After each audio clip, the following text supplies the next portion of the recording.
नमस्कार दोस्तों 18वीं लोकसभा में बजट सत्र का समापन हो चुका है। बजट पेश किया गया और उसके बाद संसद के दोनों सदन अनिश्चितकाल के लिए स्थगित कर दिए गए। इस दौरान लोकसभा में हमने कई तस्वीरें देखी, कई भाषण सुने, सत्ता पक्ष पर विपक्ष के हमले देखे और सत्ता पक्ष को विपक्ष के सामने हमलों से बचते हुए देखा। लेकिन आज दोस्तों अपने इस वीडियो में आपकी मुलाकात मैं कराऊंगा देश की कुछ महिला सांसदों से। 18वीं लोकसभा में भी बड़ी तादाद में महिलाएं चुनाव जीत कर आई हैं देश के अलग अलग राज्यों से, चाहे मध्य प्रदेश हो, राजस्थान हो, उत्तर प्रदेश हो, महाराष्ट्र हो या दक्षिण के राज्य हों। अलग अलग राज्यों से कई महिलाएं चुनाव जीती हैं और इनमें से कई महिला सांसद बेहद खूबसूरत हैं। इन महिला सांसदों के बारे में अक्सर लोग गूगल पर सर्च करते हैं, इनके बारे में जानने की कोशिश करते हैं, इनके भाषणों को सुनते हैं और वो ज़्यादा से ज़्यादा जानकारियां इनके बारे में जुटाने की कोशिश करते हैं। तो हमने सोचा इस कड़ी में हम आपको देश की कुछ सांसदों से मिलवाते हैं, उनके बारे में बताते हैं, उनकी राजनीति के बारे में बताते हैं। तो चलिए हम शुरुआत करते हैं और सबसे पहले शुरुआत करते हैं महाराष्ट्र से। महाराष्ट्र में सुशील कुमार शिंदे की बेटी प्रणीति शिंदे सोलापुर की सीट से चुनाव जीती हैं। राहुल गांधी ने प्रणीति शिंदे को चुनाव लड़ने को कहा और प्रणीति शिंदे चुनाव लड़ी, वो चुनाव जीतकर सांसद बनी। प्रणीति शिंदे महाराष्ट्र के मुद्दों को, देश के किसानों के मुद्दे को संसद में बेहद शानदार तरीके से उठाती हैं। अक्सर संसद में इनको राहुल गांधी के आसपास देखा गया है, राहुल गांधी से बात करते हुए, चर्चा करते हुए। और प्रणीति शिंदे के बारे में जब लोगों को नहीं पता था, लोग नहीं जानते थे, तो लोगों ने प्रणीति शिंदे के बारे में पता करने की कोशिश की। पता करने पर यह पता चलता है कि वो जो प्रणीति शिंदे हैं वो सुशील कुमार शिंदे की बेटी हैं और महाराष्ट्र की राजनीति में जो भविष्य की राजनीति है, जो युवाओं की राजनीति है, उसका एक बड़ा नाम है।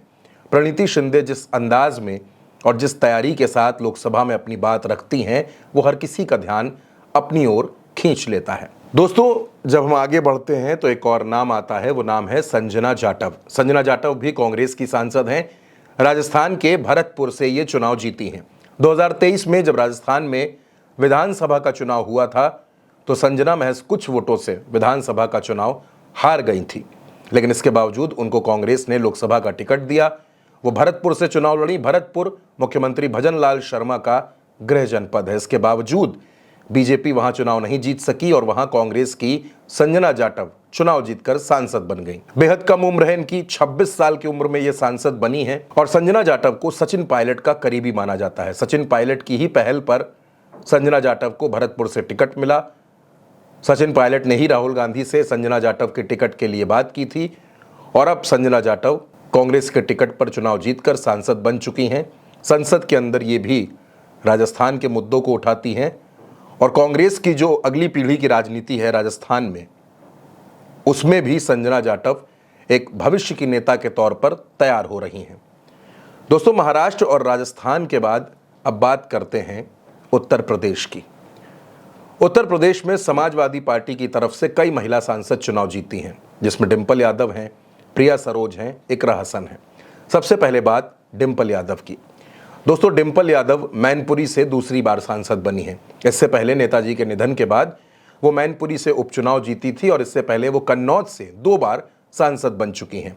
यानी लोकतंत्र में जो संसद की राजनीति है, लोकसभा की राजनीति है, उसका एक लंबा अनुभव डिंपल यादव को है। एक सियासी परिवार से ताल्लुक़ रखती हैं, पूर्व मुख्यमंत्री मुलायम सिंह यादव की बहू हैं, पूर्व मुख्यमंत्री अखिलेश यादव की पत्नी हैं और डिंपल यादव लोकसभा में बिल्कुल अखिलेश यादव के ठीक पीछे बैठती हैं।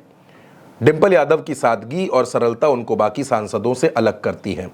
अपनी बात को रखने का बेहद शालीन तरीका और बेहद सादगी के साथ संसद में मौजूद होना। दरअसल डिंपल यादव का अंदाज बेहद सरल है। इतने बड़े राजनीतिक परिवार से आने के बावजूद डिंपल यादव के अंदर किसी तरह का कोई अहंकार देखने को नहीं मिलता और वो बेहद सरलता के साथ अपनी बात रखती हैं। दोस्तों अखिलेश यादव ने 2024 के चुनाव में कई और महिलाओं को मौका दिया। बेहद कम उम्र की प्रिया सरोज 26 साल की उम्र में पहली बार चुनाव लड़ी और सांसद बन गई। इनके पिता तूफानी सरोज जौनपुर के केराकत से समाजवादी पार्टी के विधायक हैं। प्रिया सरोज वकालत के पेशे में हैं और मछली शहर से चुनाव जीतकर ये सांसद बनी है। मछली शहर में पहले रागिनी सोनकर के नाम की चर्चा थी। रागिनी सोनकर समाजवादी पार्टी से विधायक हैं, लेकिन प्रिया सरोज को टिकट मिला और प्रिया सरोज ने बीजेपी के सिटिंग सांसद बीपी सरोज को चुनाव हरा दिया। दोस्तों, प्रिया सरोज भी संसद के अंदर बड़ी बेबाकी से अपने मुद्दे उठाती हैं। हाल ही में उन्होंने संसद में जब शिक्षकों से जुड़े मसले उठाए तो उनके भाषण का वो हिस्सा सोशल मीडिया पर खूब वायरल हुआ।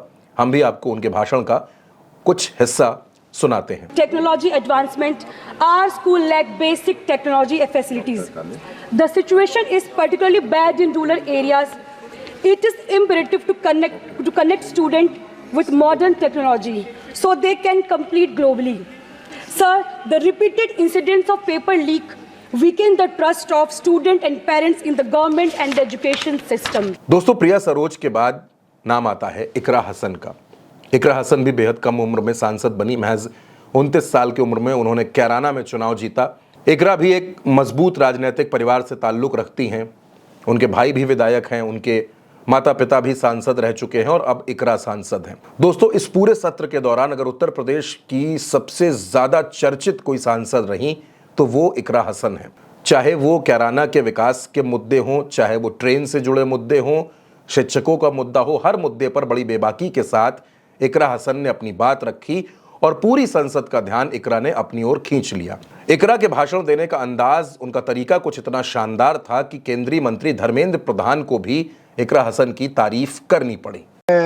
नई सदस्य आई है इकरा हसन, उसकी सोशल मीडिया में खूब चीज इन दिनों में मैंने उसको देखा है। आज उसकी भाषण भी मैंने, आदरणीय सदस्य की भाषण मैंने सुना। मैं आपकी अनुमति लेके एक लघु मंतव्य दूंगा। बहुत अच्छी बोली। मैं सोच रहा था जब मन से बोल रही थी ठीक बोल रही थी, जब पार्टी वाला चीज आ जाता था थोड़ा भ्रमित हो जाती थी, लेकिन अच्छी बोली, उनको बधाई। दोस्तों, इकरा हसन और प्रिया सरोज, ये दोनों समाजवादी पार्टी की जो युवा राजनीति है उसकी बड़ी उम्मीद है और आने वाले वक्त में अखिलेश यादव को उत्तर प्रदेश में मजबूत करने वाले नेताओं में इन दोनों महिला सांसदों का नाम जरूर शुमार रहेगा। और दोस्तों, अब हम आपसे बात करते हैं कुछ और सांसदों के बारे में जिनके बारे में इस पूरे सत्र के दौरान खूब चर्चा देखने को मिली। इनमें से कुछ सांसद भारतीय जनता पार्टी की भी हैं, जिसमें मध्य प्रदेश के शहडोल से सांसद हैं हिमाद्री सिंह। हिमाद्री सिंह भाजपा के टिकट पर चुनाव जीती हैं। हिमाद्री सिंह मध्य प्रदेश से आती हैं और मध्य प्रदेश की राजनीति में वो भी एक मजबूत नाम है। दूसरी बार सांसद बनी हैं, इससे पहले भी वो सांसद रही हैं और अब एक बार फिर वो सांसद हैं। भारतीय जनता पार्टी में मध्य प्रदेश में जो तमाम महिला नेता हैं उसमें हिमाद्री सिंह का नाम भी बेहद महत्वपूर्ण है, क्योंकि हिमाद्री सिंह की राजनीति करने का अंदाज कुछ अलग सा है। हिमाद्री सिंह भी जनता से जुड़े मुद्दों को संसद के पटल पर रखती हैं। कई बार वो प्रधानमंत्री मोदी से मुलाकात करके मध्य प्रदेश की समस्याओं को उठा चुकी हैं और इसलिए हिमाद्री सिंह भी मध्य प्रदेश की राजनीति में बड़ी चर्चित रहती हैं। दोस्तों, गुजरात जो नरेंद्र मोदी का गढ़ है, वहां एक सीट है जामनगर और वहां से लगातार तीसरी बार सांसद बनी है पूनमबेन मादाम। पूनमबेन मादाम भी आपने संसद में अक्सर देखा होगा।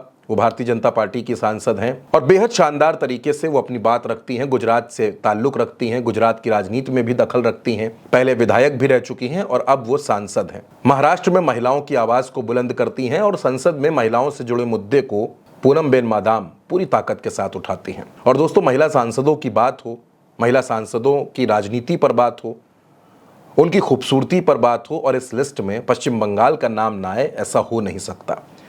दोस्तों, अगर मैं आपसे ये कहूं कि ममता बनर्जी ने इस बार के चुनाव में महिलाओं को मजबूत करने में कोई कोर कसर नहीं छोड़ी तो ये बिल्कुल गलत नहीं होगा, क्योंकि ममता बनर्जी ने कई महिलाओं को मौका दिया, भले ही वो किसी भी क्षेत्र से ताल्लुक रखती हूं।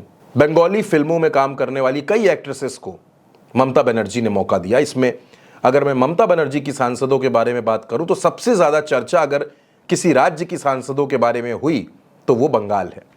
बंगाल से सांसद आप जानते हैं, कृष्णानगर सीट से महुआ मोइत्रा दूसरी बार सांसद बनी और महुआ मोइत्रा के भाषण देने का अंदाज, उनका अपनी बात को रखने का तरीका, उनका फायर ब्रांड स्पीच लोगों को बहुत ज़्यादा अट्रैक्ट करता है। 2019 में भी वो सांसद बनी थी। 2023 आते आते उनकी सदस्यता कुछ आरोपों के चलते चली गई, लेकिन 2024 में वो फिर चुनाव जीतकर सांसद बनी और जिस अंदाज में महुआ मोइत्रा बात रखती हैं, बेबाकी के साथ, आंख में आंख डालकर सवाल पूछने की हिम्मत के साथ, चाहे भले ही सामने प्रधानमंत्री क्यों ना हो। अपने भाषण की शुरुआत में ही उन्होंने प्रधानमंत्री पर हमला बोलना शुरू कर दिया था। Mr. Prime Minister, Honorable Prime Minister, I would really request you, since you've been here for the better half of 1 hour, ये भी सुनते हुए जाइए सर, डरिए मत, डरिए मत सर, डरिए मत। दो बार आ गए sir. You came to my area twice during the campaign sir. आज तो सुन के जाइए सर। दोस्तों ये महुआ मोइत्रा का अंदाज है। महुआ मोइत्रा अपनी बेबाकी के लिए जानी जाती हैं। जिस शानदार तरीके से वो अंग्रेजी बोलती हैं उतनी ही बेहतरीन हिंदी भी बोलती हैं। पश्चिम बंगाल से ताल्लुक़ रखती हैं और ममता बनर्जी के भरोसेमंद नेताओं में महुआ मोइत्रा का भी नाम आता है। और दोस्तों अब पश्चिम बंगाल में कुछ उन सांसदों की भी बात करते हैं जो पहली बार चुनाव जीती, लेकिन अपने भाषणों से उन्होंने सबका ध्यान खींच लिया। इस लिस्ट में नाम आता है हुगली की सांसद रचना बनर्जी का। रचना बनर्जी आपको याद होंगी, उल्टा चश्मा यूसी पर भी हमने आपको दिखाया था कि सूर्यवंशम में अमिताभ बच्चन के साथ काम करने वाली रचना बनर्जी अब सांसद हैं। हुगली सीट से वो चुनाव जीती हैं। रचना बनर्जी ने भी संसद के अंदर किसानों की और खेत खलिहान से जुड़ी समस्याओं को उठाया था, जिसके बाद वो लोगों की नज़र में आई। जब लोगों ने उनके बारे में सर्च करना शुरू किया तो उनको पता चला कि वही रचना बनर्जी हैं जो सूर्यवंशम में अमिताभ बच्चन के साथ काम कर चुकी हैं। इनके किरदार का नाम गौरी था। रचना बनर्जी के साथ साथ दोस्तों एक और नाम, पश्चिम बंगाल में पहली बार सांसद बनने वाली सायोनी घोष। सायोनी घोष जादवपुर सीट से सांसद बनी है। सायोनी घोष पश्चिम बंगाल में जो तृणमूल कांग्रेस की यूथ विंग है उसकी स्टेट प्रेसिडेंट भी हैं। और सायोनी घोष को ममता बनर्जी ने मौका दिया, वो सांसद बनी। और सायोनी घोष जिस अंदाज में अपनी बात रखती हैं, उन्होंने कहा कि ये तो ट्रेलर है, पिक्चर अभी बाकी है। इसके बाद तो संसद में मौजूद हर सांसद सायोनी घोष की तरफ देखने लगा और ये जानने की कोशिश करने लगा कि आखिर ये सांसद हैं कौन। दोस्तों सायोनी घोष भी फायर ब्रांड नेता है, महुआ मोइत्रा के साथ संसद में बैठती हैं और वो भी अपनी बेबाकी के लिए इस पूरे सत्र में चर्चाओं में रहीं। सायोनी घोष बंगाल में बंगाली फिल्मों की एक्ट्रेस हैं, लंबे वक्त से फिल्में कम करती चली आ रही हैं और अब उन्होंने राजनीति में कदम रखा है। राजनीति में ममता बनर्जी ने उनको मजबूत किया है, सांसद बन गई हैं और अब अगले 5 साल तक वो पश्चिम बंगाल के मुद्दे को यूं ही संसद में उठाती रहेंगी। अब दोस्तों पश्चिम बंगाल के सांसदों की फहरिस्त कुछ इतनी लंबी है जिसमें सायोनी घोष हैं, रचना बनर्जी हैं, महुआ मोइत्रा हैं और इस लिस्ट में जून मैलिया का भी नाम आता है। जून मैलिया भी पश्चिम बंगाल में सांसद हैं और वो चुनाव जीत कर आई हैं। जून मैलिया भी अपने अंदाज में अपनी बात रखती हैं। ममता बनर्जी ने जून मैलिया पर भरोसा किया, ये भी बंगाली फिल्मों की एक्ट्रेस रही हैं और जून मैलिया जिस अंदाज में अपनी बात रखती हैं, अंग्रेजी और हिंदी दोनों।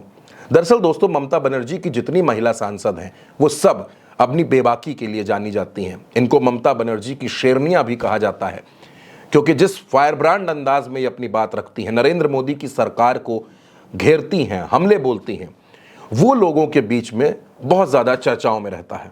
और दोस्तों आखिर में एक और नाम मैं आपको बताता हूं, वो है दावनगिरी से कांग्रेस की सांसद प्रभा मल्लिकार्जुन का। एक तस्वीर सामने आई जिसमें प्रिया सरोज हैं, डिंपल यादव हैं, सुप्रिया सुले हैं और उसमें प्रभा मल्लिकार्जुन भी हैं। दावनगिरी सीट से सांसद हैं, कांग्रेस की सांसद हैं, इनके पति भी राजनीति में सक्रिय हैं और ये भी अपनी खूबसूरती के लिए पूरे सत्र में चर्चाओं में रही। तो दोस्तों आज के अपने इस वीडियो में हमने आपकी मुलाकात इन सांसदों से कराई, इन महिला सांसदों से कराई जो अपनी खूबसूरती के साथ साथ अपने टैलेंट को लेकर और जिस तरह वो डिबेट करती हैं, अपनी बात रखती हैं, इसको लेकर वो पूरे बजट सत्र के दौरान चर्चाओं में रही। और जाहिर सी बात है कि अगले 5 साल तक वो चर्चाओं में रहेंगी क्योंकि ये महिला सांसद बेहद बेबाक हैं और अपनी बात पूरी ताकत के साथ रखती हैं।